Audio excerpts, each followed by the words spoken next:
أعوذ بالله من الشيطان الرجيم بسم الله الرحمن الرحيم الحمد لله رب العالمين اللهم صل على سيدنا محمد وعلى آل سيدنا محمد وبارك وسلم الحمد لله رب اشرح لي صدري ويسر لي أمري واحلل عقدة من لساني يفقهوا قولي ربي زدني علما ربي زدني علما ربي زدني علما அல்ஹம்துலில்லாஹ். எத்தனையோ பேர் எத்தனையோ விஷயங்களை உலகத்தில் தேடிக்கொண்டிருக்க அவனுடைய அருள்மறை பொக்கிஷங்களை தேடக்கூடிய தப்சீர் பிரயாணத்தில் நம்மை நடத்தாட்டி கொண்டிருக்கும் அல்லாஹ்விற்கே புகழ் அனைத்தும் நன்றி அனைத்தும் உரித்தாகுக. லக்கல் ஹம்து லக்க ஷுக்ரியா அல்லாஹ், லக்கல் ஹம்து லக்க ஷுக்ரியா அல்லாஹ். அன்புக்கும் பாசத்துக்கும் உரிய தீன் சொந்தங்களே, தேடல் நம்முடைய வாழ்க்கையின் நோக்கம். ஆனால் எதை தேடுகிறோம் என்பது மிக மிக முக்கியமான விஷயம். குரான்ல அல்லாஹு தாலா எதை தேட சொல்லியிருக்கான், அந்த வார்த்தைகள் அல்லாஹு தாலா குரான்ல சொன்ன சில விஷயங்களை பார்ப்போமா? சூரத்து ஜுமால அல்லாஹு தாலா வெபுதகு தேடுங்கள்னு சொல்லி கட்டளையிடுறான். வெபுதகு மின் ஃபத்லில்லாஹ், ஜுமாவுடைய தொழுகையை முடித்து விட்டு அல்லாஹுடைய அருளை தேடிக்கொள்ளுங்கள். உலகில் அல்லாஹுடைய அருளை தேட வேண்டும். எத்தனையோ விஷயங்கள் உலகத்துல தேடுறதுக்கு இருக்கு. யார் புத்திசாலிகள்? அல்லாஹுடைய அருளை நேரிய வழியில் தேடிக்கொள்பவர்கள்.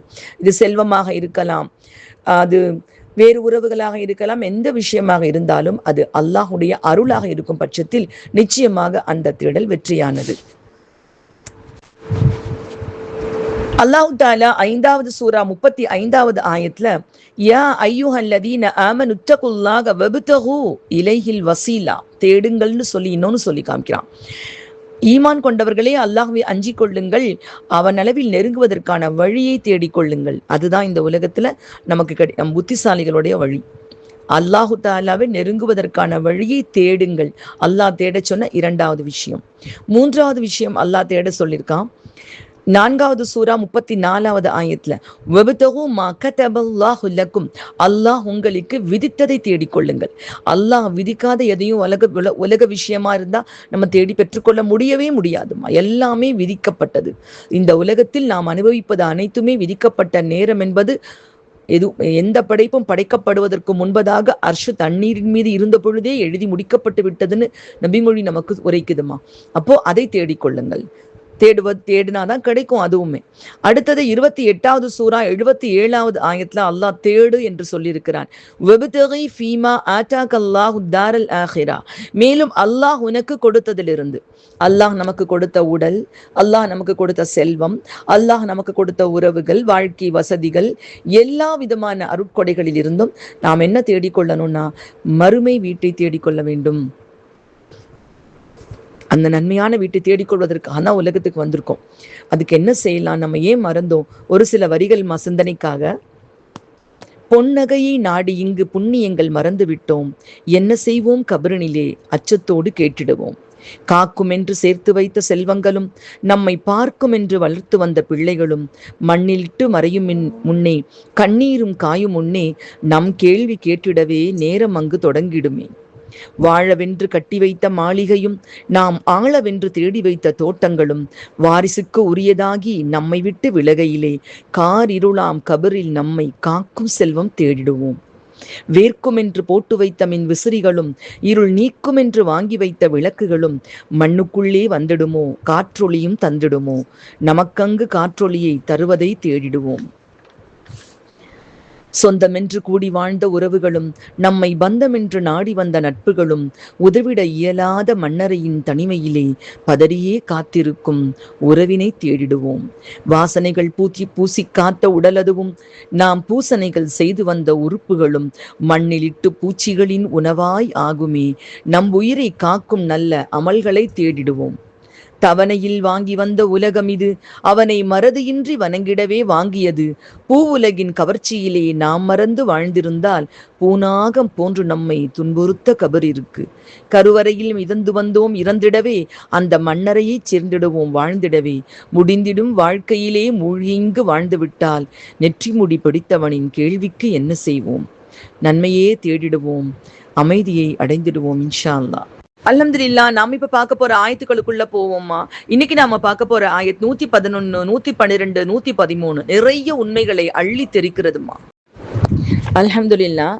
அஊது பில்லாஹி மினஷ் ஷைத்தானிர் ரஜீம். பிஸ்மில்லாஹிர் ரஹ்மானிர் ரஹீம். وقالوا لن يدخل الجنة إلا من كان هودا أو نصارى تلك أمانيهم قل هاتوا برهانكم إن كنتم صادقين.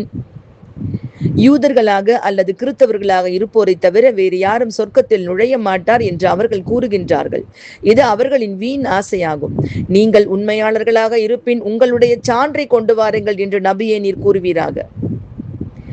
பலா மன் அஸ்லம வஜ்ஹஹு லில்லாஹி வஹுவ முஹ்ஸினுன் ஃபலஹு அஜ்ருஹு இன்த ரப்பிஹ் வலா ஹவுஃபுன் அலைஹிம் வலா ஹும் யஹ்ஸனூன். அவ்வாறன்று தமது முகத்தை அல்லாஹ்விற்கு பணிய வைத்து நல்லறங்கள் புரிபவருக்கே அவருடைய இறைவனிடம் நற்பலன் உண்டு. அத்தகையோருக்கு எதிர்காலம் பற்றி எவ்வித அச்சமும் இராது. கடந்த காலம் குறித்து அவர்கள் துயரம் அடையவும் மாட்டார்கள். وقالت اليهود ليست النصارى على شيء وقالت النصارى ليست اليهود على شيء وهم يتلون الكتاب كذلك قال الذين لا يعلمون مثل قولهم فالله يحكم بينهم يوم القيامة فيما كانوا فيه يختلفون. கிறிஸ்தவர்கள் எதிலும் இல்லை என்று யூதர்கள் கூறுகின்றார்கள், யூதர்கள் எதிலும் இல்லை என்று கிறிஸ்தவர்கள் கூறுகின்றார்கள். இத்தனைக்கும் அவர்கள் இரு பிரிவினரும் வேதத்தை படித்துக் கொண்டிருக்கிறார்கள். அவர்கள் கூறுவதை போன்றே அறியாதவர்களும் கூறுகின்றார்கள். ஆகவே அவர்கள் கருத்து வேறுபாடு கொண்டதில் அவர்களிடையே மறுமை நாளில் அல்லாஹ் தீர்ப்பு வழங்குவான். ஸதகல்லாஹுல் அலியுல் அஸீம். இது ஏற்கனவே யூதர்களுடைய அந்த முரட்டுத்தனமான வீண் விதண்டாவாதத்தினுடைய தொடர்ச்சி தான்மா. அவங்க எப்படி சொல்லுவாங்க, காலு லை எதுகுலல் ஜன்னத், அவங்க இல்லாம, அதாவது கொஞ்ச நாள் தான் நாங்க நரகத்துல இருப்போம், எங்க சொர்க்கத்துக்கு அல்லாஹ் கொண்டு போயிடுவான், எண்ணப்படக்கூடிய நாட்கள் மட்டும்தான் நாங்க நரகத்துல இருப்போம், எங்க சொர்க்கத்துக்கு நாங்க தான் சொந்தக்காரங்க, இப்படி சொல்லக்கூடிய அவர்களுடைய இன்னொரு வாதத்தை அல்லாஹ் இங்க எடுத்து வச்சிருக்கான். அவங்க என்ன சொல்றாங்கன்னா, யூதர்களாகவோ கிறிஸ்தவர்கள் காலு அவங்க சொல்றாங்க. இந்த காலு அப்படிங்கிறதுக்கு இஸ்லாம் அஹமது ஹசரத் சொல்றாங்கம்மா, இதை நீங்க ரெண்டு விதமா பொருள் கொள்ளலாம். தனித்தனியா யூதர்கள் நாங்க மட்டும்தான் சொர்க்கத்துக்கு போவோம், நீங்க யாரும் சொர்க்கத்துக்கு போக மாட்டீங்கன்னு சொல்றாங்க. கிறிஸ்தவர்கள் நாங்க மட்டும்தான் சொர்க்கத்துக்கு போறோம், நீங்க சொர்க்கத்துக்கு போக மாட்டீங்கன்னு மற்றவங்கள சொல்றாங்க. ஏன்னா இதுல இருந்து வரக்கூடிய 3வது ஆயத்துல அல்லாஹ் சொல்லி காமிக்கிறான், யூதர்கள் கிறிஸ்தவர்களை பார்த்து நீங்க ஒன்னும் கிடையாதுங்கிறாங்க, கிறிஸ்தவர்கள் யூதர்களை பார்த்து நீங்க ஒன்னும் கிடையாதுங்கிறாங்க. அப்ப அவர்களுக்குள்ளேயே யூதர்கள் ஈசா நபியை ஏற்றுக்கொள்ளல, அவங்க வேதத்தை ஏற்றுக்கொள்ளல, அவங்களை மறுக்கக்கூடியவர்களாகத்தான் இருந்தாங்க. அதே மாதிரிதான் கிறிஸ்தவர்களும். அப்ப மொத்தத்துல இதுக்கு முன்னாடி யார் இருந்தாங்க? இப்ராஹிம், அதாவது இஸ்ரார் அஹமது ரொம்ப அழகா சொல்றாங்க. சரி, உங்க 2 பேருடைய மூதாதையரான இப்ராஹிம் அலைஹிஸ்ஸலாம் அவர்கள் யூதரா கிறிஸ்தவரான அல்லாஹ் கேட்கிறானே, அதுக்கு அவங்க என்ன பதில் சொல்ல முடியும்? இப்ராஹிம் அலைஹிஸ்ஸலாம் அவங்க யூதராக இல்லை. அல்லாஹ் குர்ஆன்ல தெளிவா சொல்றான், அவங்க யூதராக இல்லை, அவங்க கிறிஸ்தவராக இல்லை, அவங்க முஸ்லிமாக இருந்தாங்க. அப்ப இவங்க மட்டும்தான் சொர்க்கத்துக்கு போவாங்கன்னா, இதுக்கு முன்னாடி எத்தனையோ நபிமார்கள் இருந்தாங்களே, அவங்கள நரகவாதிகளா? அவங்களுடைய கேள்விக்கு இத்தனை விதமான பதில்கள், அறிவுபூர்வமான பதில்கள் கொடுக்க முடிந்தாலும் அவங்க சொல்லக்கூடிய விஷயம், எங்களை தவிர வேற யாரும் சொர்க்கத்துக்கு போக மாட்டாங்க, எல்லாரும் நரகத்துக்கு தான் போவாங்க. தில்க அமானியுகும், இது அவர்களுடைய வீண் ஆசை. குல் ஹாத்து, ரொம்ப அழகா குர்ஆன்ல அல்லாஹ் கேட்கிறான், அப்படித்தான் சொல்றீங்கன்னா குல் ஹாத்து புர்ஹானக்கும். அதுவும் அல்லாஹ் எப்படி சொல்றான் பாருங்கம்மா, ஆதாரத்தை கொண்டு வாங்கன்னு உங்க வேதத்துல இருந்து ஆதாரத்தை கொண்டு வாங்க. யூதர்களுக்குன்னு வேதம் இருக்கா இல்லையா? கிறிஸ்தவர்களுக்குன்னு வேதம் இருக்கா இல்லையா? இதுலயுமே கிறிஸ்தவர்களுடைய வேதம் சொல்லும் பொழுது ஓல்டு டெஸ்டமெண்ட் முழுக்க 2 பேரும் ஏற்றுக்கொள்ளக்கூடிய கருத்துக்கள் அதுல முழுக்க மூசா நபி அலைஹிஸ்ஸலாம் அவர்களை ஏற்றுக்கொண்டது எல்லாமே அதுல இருக்கு. அப்போ அந்த மாதிரி ஏற்றுக்கொள்ளக்கூடிய வேதத்துல இருந்து ஒரு கருத்து ஏற்றுக்கொள்ளக்கூடிய இடத்துல கொண்டு வாங்களேன். நீங்க சொல்லக்கூடிய வாதத்துக்கு பொருத்தமான வார்த்தைகளை, நாங்க மட்டும் தான் சொர்க்கத்துக்கு போவோம், வேற யாரும் சொர்க்கத்துக்கு போக மாட்டாங்க, வேதத்துல ஏதாவது இருக்கா, இறைவன் இருந்து உங்களுக்கு வாக்குறுதி வந்திருக்கா என்று அல்லாஹ் தஆலா கேட்க சொல்றான். குல் ஹாத்து புர்ஹானக்கும் இன் குன்தும் சாதிகீன், நீங்கள் உண்மையாளர்களாக இருந்தால் கொண்டு வாருங்களேன் என்று அல்லாஹ் சுப்ஹானஹு வ தஆலா கேட்க சொல்றாமா. இந்த இடத்துல இஸ்ரார் அஹமது ஹசரத் ரொம்ப அழகா இந்த அமானி யுகம் அப்படிங்கிறதுக்கு சொல்றாங்க. இந்த அமானி யுகம் அப்படிங்கிற வேர்டுக்கு அடிப்படை உம்னியா. இது தமன்னா அப்படிங்கிறதனுடைய அதுல இருந்து வந்த தமன்னா அப்படின்னு சொல்லுவாங்க. இது என்னன்னா தங்களுடைய ஆசை, அவங்களுடைய ஆசை இப்படித்தான். ஒருத்தருக்கு வந்து ஒரு நம்ம ஒன்றுக்கு ஆசைப்பட்டாலும் அது வந்து நம்மளுக்கு நம்ம அதை பத்தின ஒரு தெளிவான விளக்கம் நம்மளுக்கு வேணுமா, அதுக்கான வழிகள் வேணும். அப்படி இருக்க மாட்டாங்களாம். இது ஒரு மாதிரி சைக்கலாஜிக்கலா இது ஆட்டோ சஜஷன் அப்படிங்கிற ஒரு தன்மை அப்படிங்கிறாங்க. தாங்க ஒன்று ஆசைப்பட்டாங்கன்னா அதுக்கு சாதகமான சாத்தியக்கூறுகள் எல்லாம் இருக்கிறதா கற்பனை பண்ணி கொள்வது. எங்களுக்கு தான் சொர்க்கம்னு அவங்க ஆசைப்படுறாங்க, அப்ப இதுக்கு சாத்தியமான சாத்தியக்கூறுகள் தான் எல்லாமே இருக்குதுன்னு ஒரு கற்பனை உலகத்துக்குள்ள வசிக்கக்கூடிய ஒரு மனோநோயாளிகள் மாதிரி தங்களையே ஆக்கிக் கொள்வது. அப்போ இந்த மாதிரி அந்த மாதிரி ஆக்கி கொண்டு ஆமா இதுதான் இது மற்றவங்களுக்கு எல்லாம் கிடையாது. அப்போ உங்களோட வேதங்கள்ல இது இருக்கா, ஏதாவது இருக்கா, ஆதாரம் இருக்கா, சொன்னா கண்டிப்பா நம்ம ஏத்துக்கொள்ளலாம். இப்போ யாருக்கு வந்து இதுக்கு முன்னாடி இருந்த ஒரு நிலைமை என்ன, கண்டிப்பா யாருக்கு சொர்க்கம் இருக்குன்னு தெளிவா அல்லாஹ் சொல்லியிருக்கா. இன்னல்லதீன ஆமனு வல்லதீன ஹாது வன்னஸாரா வஸ்ஸாபிஈன மன் ஆமன பில்லாஹி வல் யௌமில் ஆஹிர் வஅமில ஸாலிஹான். அது யாரெல்லாம் யூதர்களாக இருந்தாலும், அதாவது நல்லா இப்போ இருக்கவங்களுக்கு கிடையாதுமா, மூசா நபியுடைய அலைஹிஸ்ஸலாம் அவங்களுடைய கவுமுகளாக இருக்கக்கூடிய காலகட்டத்துல அதுக்கு பின்னாடி மூசா நபியுடைய சொற்களை ஏற்று உண்மையான இறைவனை வணங்கி முஸ்லிம்களாக வாழ்ந்தவர்கள் அவங்க அந்த காலத்து முஸ்லிம்கள். ஈசா நபியுடைய காலத்துல அதுக்கப்புறம் எவ்வளவு புரட்சிகள், யூதர்களுடைய சதியினாலதான் புரோட்டஸ்டன்ட் முதல்ல உருவாச்சு, அப்புறம் கேத்தலிக் கிறிஸ்டியானிட்டம் உருவாச்சு. இப்படி அதுக்குள்ள நிறைய மாற்றங்கள் ஏற்பட்டு அதெல்லாம் மாறுறதுக்கு முன்னாடி ஈசா நபி சொன்ன கருத்துக்களை நம்பி அல்லாஹ் ஒருவனை மட்டுமே இறைவனாக ஏற்றுக்கொண்டு வாழ்ந்த அந்த மக்கள் அவங்க முஸ்லிம்கள். அவர்கள் எல்லாம் கண்டிப்பா இன்ஷா அல்லாஹ் அவர்களுடைய அமல்களுக்கு அவங்க எப்படி இருந்தா சொர்க்கத்துக்கு போக முடியுங்கிறதையும் அடுத்த ஆயத்தை அல்லாஹ் தஆலா தெளிவுபடுத்துறான். அப்போ அதை தவிர மத்தவங்க எல்லாருமே எவ்வளவோ மாற்றங்களுக்கு உட்பட்டுட்டு எங்களுக்கு மட்டும் தான் சொர்க்கம் இருக்குன்னு சொல்றது அமானியோ, வீண் விதண்டாவாதம், வீண் ஆசை. கண்டிப்பா இது வந்து ஒருபோதும் நிறைவேறாது. இப்போ அடுத்தது அல்லாஹ் சொல்றான், யாரா இருந்தாலும் சரிம்மா, இன்னைக்கு இருக்கக்கூடிய முஸ்லிம்களாக இருந்த உம்மத்தி முஹம்மதியாவாவே இருந்தாலும் சரி, அல்லாஹ் சுப்ஹானஹு வ தஆலா 2000 வருஷம் 2500 வருஷம் வரைக்கும் அப்படியே அந்த பனி இஸ்ஹாக் பனி இஸ்ராயல்கிட்டயே எல்லா சிறப்பையும் கொடுத்து அல்லாஹ் அதை அப்படியே கிபிலா மாற்றமும் செஞ்சு அப்படியே பனி இஸ்மாயில்கிட்ட கொடுத்து உலகமெங்கும் இந்த ஏகத்துவத்தை பொதுவுடைமையாக ஆக்கின வல்ல ரஹ்மத்துல் ஆலமீன் யாரா இருந்தாலும், அது ஒரு முஸ்லிமாகவே இருந்தாலும் அவங்களுக்குன்னு என்ன செஞ்சா அவர்கள் வந்து அவர்களுக்கு கவலை இல்லாத சொர்க்கம் கிடைக்கும்னு சொல்றான். பலா, அவ்வாறு அல்ல. இவங்க சொல்றது தப்பு, யூதர்கள் கிறிஸ்தவர்கள் சொல்றது தப்பு. மன் அஸ்லம வஜ்ஹஹு, தங்களுடைய அதாவது எப்படி முழுக்க முழுக்க அல்லாஹ்விற்காக, மன் வஜ்ஹ லில்லாஹி, அல்லாஹ்விடமே எப்படி இருக்கணும், தன்னுடைய முகத்தை அல்லாஹ்விற்கு பணிய வைத்து, தன்னுடைய முகத்தை அல்லாஹ்விற்கு பணிய வைக்கக்கூடியவர்களாக அவர்கள் இருக்கணும். இதை பற்றி ஏற்கனவே ஒரு குர்ஆன் ஆயத்திலையும் வருமா, வஜ்ஹி லில்லாஹி. அருள்மறை குர்ஆன்ல அல்லாஹ் சுப்ஹானஹு வ தஆலா சொல்லி காமிக்கிறாமா, ஃப இன் ஹாஜூக ஃபகுல் அஸ்லம்து வஜ்ஹிய லில்லாஹி வ மன் இத்தபஅனி. 3வது சூரால 20வது ஆயத்துல, என் முகத்தை அல்லாஹ்விற்கு பணிய வைத்து விட்டேன், என்னை பின்பற்றியவர்களும் அவ்வாறே செய்தார்கள் என்று நபியே நீர் கூறுவீராக. யாராவது விதண்டாவாதம் செய்தால் அவகிட்ட இப்படி சொல்லியிருக்காங்க. சயீத் பின் ஜுபைர் ரஹ்மத்துல்லாஹி அலைஹி அவங்க சொல்றாங்க, தன்னுடைய முகத்தை அல்லாஹ்விற்கு திருப்புறதுனா என்னன்னா, மார்க்க நம்பிக்கையை அல்லாஹ்விற்கு பணிய வைக்கிறது. வஜ்ஹஹு லில்லாஹி வமன் அஸ்லம வஜ்ஹஹு, பணிய வைக்கிறதுனா என்னம்மா, தன்னுடைய மார்க்கத்தை அல்லாஹ்விற்கு பணிய வைத்து, அதாவது உருமுகப்படுத்தி நல்லறங்கள் செய்பவருக்குத்தான், அதாவது நபி ஸல்லல்லாஹு அலைஹி வஸல்லம் அவர்கள் அவர்களுடைய தூதரை பின்பற்றி நடக்கக்கூடியவர்களுக்கு நற்பலன் உண்டு. ஒரு செயல் ஏற்கிறதுக்கு 2 நிபந்தனைகளை இப்னு கஸீர் ஆசிரியர் சொல்றாங்கம்மா. நம்ம செய்யக்கூடிய ஒரு நற்செயல் அல்லாஹ்ட்ட ஏற்றுக்கொள்ளப்படணும்னா இது ரொம்ப கவனமான விஷயம்மா. ஏன்னா நம்மள நிறைய பேர் நற்செயல் செய்யறோம், ஆனா அது அல்லாஹ்வால ஏற்றுக்கொள்ளப்படுதாங்கிற எண்ணம் யாருக்கும் இருக்கிறது இல்லை. ஏதோ செய்யறோம் அவ்வளவுதான். ஏன்னா நம்ம என்ன அமல் செஞ்சாலும் அது அல்லாஹ்வால் ஏற்றுக்கொள்ளப்படலைன்னா அதுல எந்த விதமான பிரயோஜனமும் கிடைக்காது. அதற்குரிய கண்டிஷன், அந்த எண்ணம் அல்லாஹ்விற்காக மட்டுமே தூய்மையான எண்ணத்தோடு மேற்கொள்ளப்பட்டிருக்க வேண்டும். அதே நேரத்துல மார்க்கத்தில் ஒத்த செயலாக இருக்கணும். மார்க்கத்துல இல்லாத செயலா இருக்கக்கூடாது. மார்க்கத்துல இல்லாத ஒரு செயலை செஞ்சுட்டு நான் அல்லாஹ் மட்டுமே நினைச்சு செய்யறதும் தவறு. மார்க்கத்திற்கு ஒத்த செயலாக இருக்க வேண்டும். இது 2 இருக்கிறப்பதான் அந்த செயல் சிறப்பான ஒரு செயலாக அமையும் அப்படின்னு இப்னு கஸீர் ஆசிரியர் ரொம்ப அழகா விளக்கம் கொடுக்குறாங்கம்மா. நபி ஸல்லல்லாஹு அலைஹி வஸல்லம் அவங்க அதனாலதான் சொல்லியிருக்காங்க, ஒரு மார்க்க நடைமுறையில் இல்லாத ஒரு செயலை மார்க்கத்தின் பெயரால் ஒருவர் செய்தால் அது நிராகரிக்கப்பட வேண்டியது, அது கண்டிப்பா தடுக்கப்பட வேண்டியது. இந்த கிறித்துவ யூத குருமார்கள் இருக்காங்கல்லம்மா, அவங்களுடைய அந்த மார்க்க அறிவு தெரிந்தவர்கள். அவங்கெல்லாம் இறைவனுக்கு அவங்களாகவே இருந்தாலும் இறைவனுக்காக ஒரு தூய செயலை செஞ்சா கூட இறுதி தூதர் முகமது ஸல்லல்லாஹு அவர்கள் பின்பற்றி அவர்கள் காட்டிய வழியில் செய்யப்படாத வரை இறைவனால் அங்கீகரிக்கப்படாது.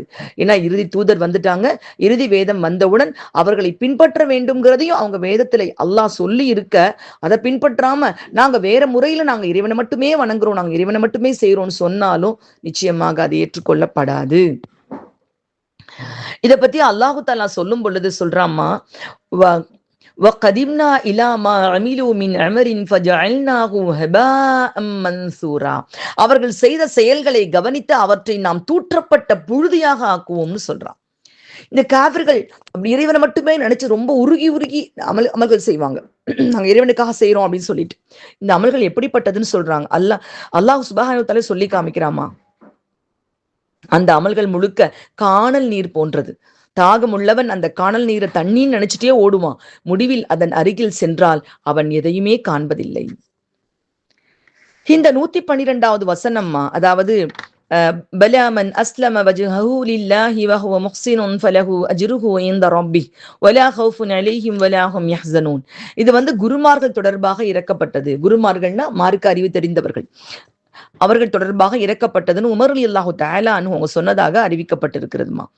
இப்படித்தான் ஒரு செயல் வெளி தோற்றத்துல மார்க்கத்துக்கு ஒத்ததாக இருக்கு, பார்த்தா மார்க்கத்துல உள்ள செய்யற மாதிரியே இருக்கு. ஆனா அல்லாஹ்வுக்குன்னு தூய்மையான எண்ணம் அதுல இல்லைன்னு சொன்னா, இஹ்லாஸ் இல்லைன்னு சொன்னா கண்டிப்பாக அதுவும் நிராகரிக்கப்படும். அல்லாஹ் குர்ஆன்ல சொல்றான், இன்னல் முனாஃபிகீன யுஹாதியூன அல்லாஹ் வஹுவ ஹாதியூஹும் வ இன் காமூ இலஸ் ஸலாத்தி காமூ குஸாலா யராஊன الناس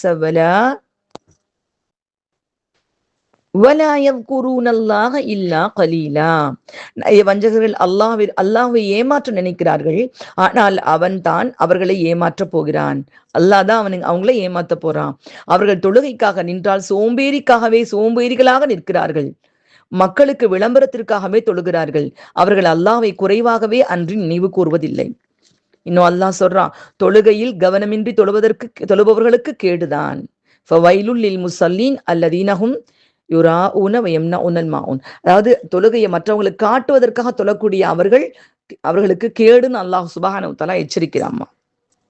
இந்த இடத்துல இந்த அமல்கள் எப்படி செய்தால் அல்லாஹ்வால் ஏற்றுக்கொள்ளப்படும்ங்கிறதுக்கு ஜவாஹிருல் குர்ஆன் ஆசிரியர் இந்த ஆயத்துக்கு விளக்கம் ரொம்ப அழகா சொல்றாங்க. அதையும் நம்ம கருத்துல எடுத்துக்கிறோம். யாருக்கு சொர்க்கம் கிடைக்கும், இந்த ஆயத்துல அதுக்கான விளக்கம் கிடைக்குதுங்கிறாங்க. யாருக்கு சொர்க்கத்துக்கு தகுதியுடையவர்களாக யார் ஆக முடியும்னா, சுவனவாசிகளுக்கு இருக்கக்கூடிய அந்த பண்புகள் மொத்தம் 3 பண்புகளாக அவங்க வகைப்படுத்தி காமிக்கிறாங்க. ஏற்கனவே இப்னு கசீர் ஆசிரியர் 2 விஷயம் சொல்லியிருக்காங்க. இவங்க ஜவாஹிருல் குர்ஆன் ஆசிரியர் 3 விஷயமாக சொல்லியிருக்காங்க. இதுவும் ரொம்ப அழகான ஒரு அறிவுரையாக இருக்குமா. அல்லாஹ்விற்கு முற்றும் அடிபணிதல், அல்லாஹ்வை இறைவனாக ஏற்றுக்கொண்டு சகல அதிகாரமும் படைத்த அல்லாஹ் எந்த உத்தரவையும் பிறப்பிப்பதற்கு தகுதி உடையவன் என்பதை மனமாற விசுவாசிக்க வேண்டும். அவனது கருணை இருந்தால் மட்டுமே சொர்க்கம் புக முடியும் என்று நம்பி அவனிடம் சரணாகதி அடைந்து விட வேண்டும். அதான் அஸ்லம வஜ்ஹஹு லில்லாஹி. அடுத்தது சொல்றாங்க, நற்செயல் புரிதல். அஹ்சனன் நல்ல அழகான செயல்கள் செய்வது. இதில் நன்மைகளை செய்வதும் தீமைகளை கைவிடுவது 2மே இதுக்குள்ள அடங்கும்னு சொல்றாங்க.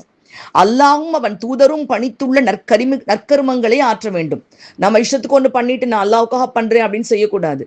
அல்லாஹ்வும் அவன் தூதருடைய உத்தரவு அதுல இருக்கணும். கண்டிப்பா அவர்கள் விலக்கியுள்ள தீமைகள் அனைத்திலிருந்தும் விலகி இருப்பதும் அந்த நற்செயலே சேரும். விலகி இருப்பதும் ஒரு நற்செயல். அடுத்து ரொம்ப முக்கியமானது 3வது தூய்மையான எண்ணம். செய்யக்கூடிய நன்மைகள் அல்லாஹ்வுடைய திருப்தியை பெறும் ஒரே நோக்கத்தில் செய்யப்பட வேண்டும். பெயர், புகழ், உலக ஆதாயம் ஆகிய நோக்கங்களுக்காக செய்யப்படக்கூடிய நற்கர்மங்கள் சொர்க்கத்தை ஒருபோதும் தேடித்தராது. உலகத்தில் வேண்டுமானால் அதுக்கு பலன் கிடைக்கலாம், ஆனா மறு உலகத்துல எந்த புண்ணியமும் கிடைக்காது. அல்ஹம்துலில்லாஹ், ரொம்ப அழகான ஒரு அறிவுரை இந்த ஆயத்துல இருந்து நமக்கு கிடைக்குதுமா.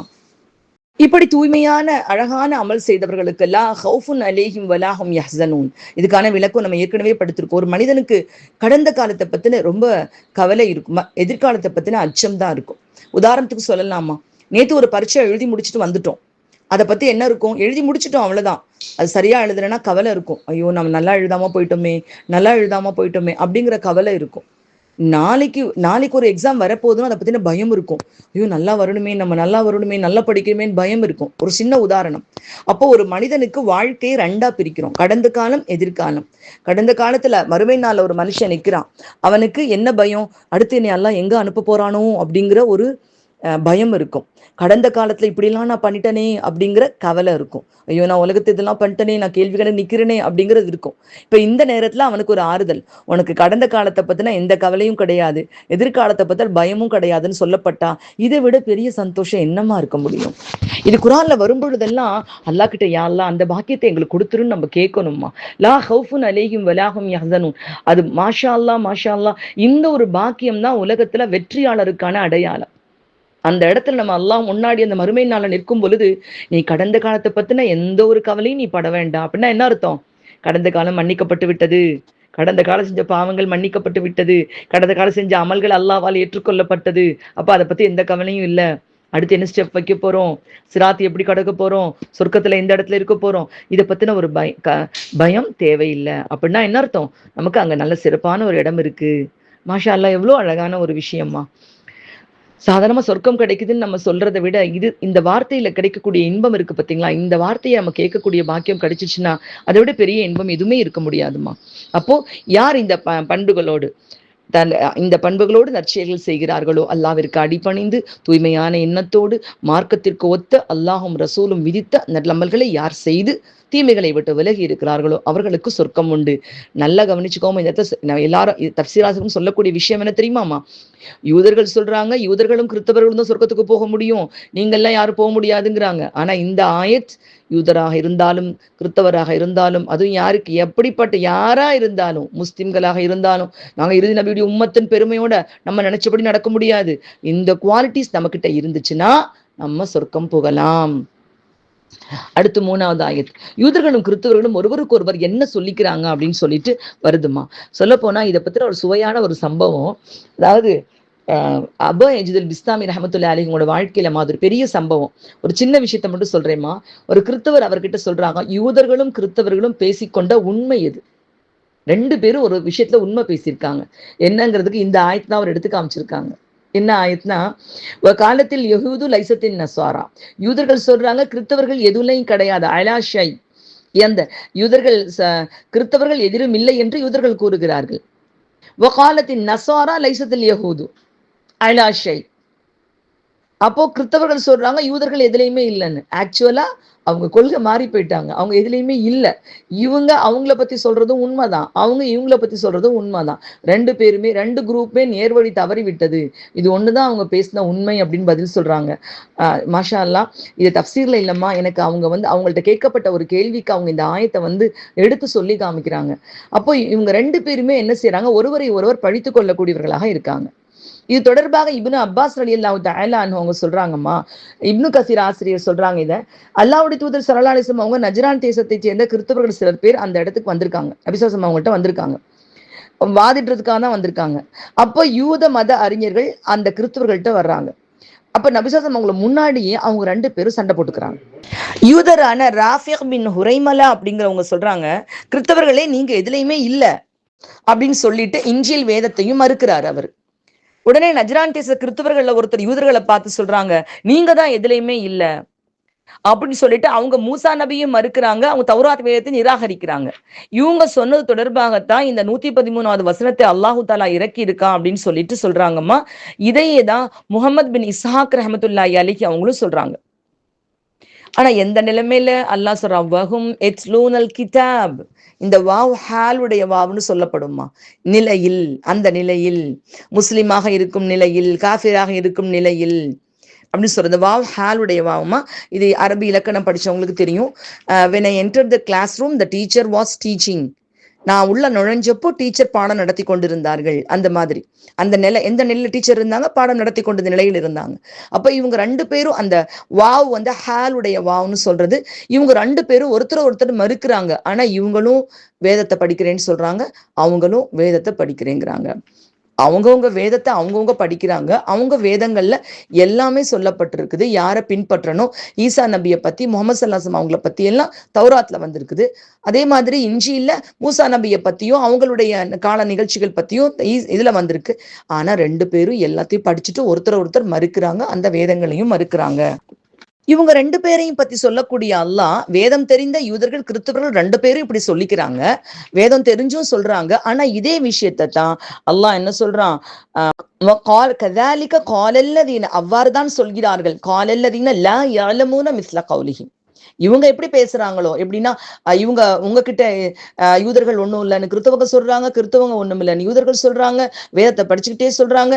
இதே போலதான் ஒன்றுமே அறியாதவர்களும் சொல்கிறார்கள். இந்த யாரு இந்த லா யஅலமூன, இந்த ஒன்றுமே அறியாதவர்கள் யாரு அப்படிங்கிறத பத்தி அறிஞர்கள் பல கருத்துக்களை சொல்றாங்கம்மா.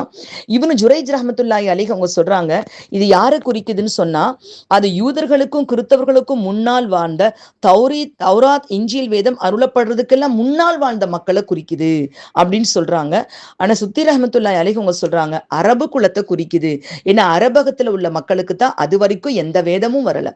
இஸ்மாயில் அலைஹிஸ்ஸலாம் அவர்களுக்கு பின்னாடி அவங்களை எந்த விதமான நபியாலும் எச்சரிக்கப்படாத மக்கள். கௌமம் உந்தீர, அவங்களை எச்சரிக்கப்படாத ஒரு கூட்டம்னு தான் அல்லாஹ் குரான்லயே சொல்றான். எச்சரிக்கப்படாத அந்த கூட்டம், அந்த கூட்டத்துலதான் அவங்கதான் முகமது ஸல்லல்லாஹு அவங்கள மறுக்கிறாங்க, குரானையும் மறுக்கிறாங்க. அப்ப வேதக்காரர்கள் எல்லாம் தெரிஞ்சு மறுக்கிறாங்க, ஒன்றுமே அறியாத மக்களான அரபு மக்களும் இப்படித்தான் மறுக்கிறாங்க அப்படின்னு சொல்றாங்க. இப்னு ஜரீர் ரஹ்மத்துல்லாஹி அலைஹி அவங்க சொல்றாங்கம்மா, இந்த அறியாதவர்கள்ங்கிற கருத்து குறைஷிகளுக்கு மட்டும் கிடையாது, எல்லாருக்கும் பொருந்தும். அவங்க இன்ன பிரிவினர் தான் அப்படின்னு உறுதிப்படுத்தக்கூடிய ஆதாரம் ஒண்ணுமே இல்லை. மற்றபடி இந்த வேதத்தை பற்றின அறிவு இல்லாத மற்ற மக்கள் எப்படிலாம் பேசுறாங்களோ அதே மாதிரிதான் இந்த வேதம் இருக்கிறது என்று சொல்லக்கூடிய யூத கிறிஸ்தவர்களும் பேசுறாங்க. இன்னைக்கு நம்ம அதை பல பேர் எடுத்துக்கலாம். நம்ம கூட இருக்கக்கூடிய சக மார்க்க சகோதரர்கள் எவ்வளவு பேர் இருக்காங்க, அவர்களும் அறியாத மக்களாக இருக்கிறாங்க, அவங்களும் இதவே தான் சொல்றாங்க. இப்போ அல்லாஹ் சுப்ஹானஹு வ தஆலா தீர்க்கமா சொல்றாமா, எந்த விஷயத்துல இந்த யூதர்கள் கருத்து வேறுபாடு கொண்டு இருக்கிறார்களோ அந்த விஷயத்தில் நிச்சயம் மறுமை நாளில் அல்லாஹ் தீர்ப்பு கொடுப்பான். ஃபல்லாஹு யஹ்குமு பைனஹும், அவர்களுக்கிடையே தீர்ப்பு வழங்குவான். யௌமல் கியாமத்தி ஃபீமா கானூ ஃபீஹி யஹ்தலிஃபூன், எதில் அவர்கள் கருத்து வேறுபாடு கொண்டு இருக்கிறார்களோ அதில் நிச்சயமாக அல்லாஹ் சுப்ஹானஹு வ தஆலா சரியான தீர்ப்பை வழங்குவான். இதை முடிக்கும் பொழுதுமா ஜவாஹிருல் குர்ஆன் ஆசிரியர் சொன்ன ஒரு கருத்தோட நான் முடிக்கிறேம்மா. இன்னைக்கும் நம்ம முஸ்லிம்கள்ல சில குரூப்கள் ஒருவரை ஒருவர் தூற்றிக் கொண்டு இருக்கிறத பாக்குறோம். நீங்க முஸ்லிம் இல்ல, நாங்க முஸ்லிம் இல்ல அப்படின்னு சொல்லி, நீங்க காஃபிர்கள் அப்படின்னு ஒருவருக்கு ஒருவர் குற்றம் சாட்டி கொண்டு இருக்கிறோம் அப்படிங்கிறத அவர் இந்த இடத்துல எடுத்து சொல்றாருமா. இந்த வேறுபாடுகளும் நம்ம களையப்பட வேண்டியது. அவங்க எப்படி யூதர்கள் கிறிஸ்தவர்கள் எல்லாம் தெரிந்து கொண்டே யூதர்கள் சொல்றாங்க, எல்லாம் தெரிந்து கொண்டே வேதத்தை ஓதிக்கொண்டே கிறிஸ்தவர்களும் சொல்றாங்க. அப்போ இது ரெண்டுக்கும் தீர்ப்பு நான் வழங்குவேன் அல்லாஹ் சொல்றான். அறியாதவர்கள் பேசுற மாதிரி இவங்க பேசுறாங்க, நான் தீர்ப்பு வழங்குவேன் அல்லாஹ் சொல்றான். இதை இன்றை குரானை வேதமாக கொண்ட இறுதி சமுதாயமாக நமக்குள்ளும் நிறைய பிளவுகள், நிறைய பிரச்சனைகள், ஒருவரை ஒருவர் நீங்க தான் முஸ்லிம், நாங்க முஸ்லிம் இல்ல, நீங்க காஃபிர், நீங்க பண்றது தப்பு என்று பலவிதமான கருத்து வேறுபாடுகள் வருவது மிக மிக கவலை அளிக்கக்கூடிய ஒரு விஷயம். நிச்சயமாக இந்த ஆயத் நம்ம எல்லாருக்கும் சிந்திக்கக்கூடிய ஆற்றலை தூண்டக்கூடியது.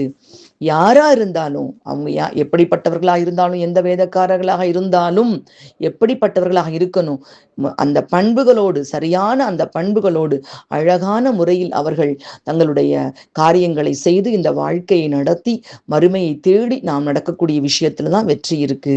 நமக்கு நிறைய டிப்ஸும் அல்லாஹ் இந்த ஆயத்துல கொடுத்துருக்காம, இந்த தஃப்சீர்ல நமக்கு கிடைச்சிருக்கு. இன்ஷா அல்லாஹ் இதெல்லாம் ஃபாலோ பண்ணக்கூடிய தௌஃபீக் அல்லாஹ் நமக்கு தந்தருள் புரிவானாக. ஆமீன் யா ரப்பல் ஆலமீன். அஸ்ஸலாமு அலைக்கும் வரஹ்மத்துல்லாஹி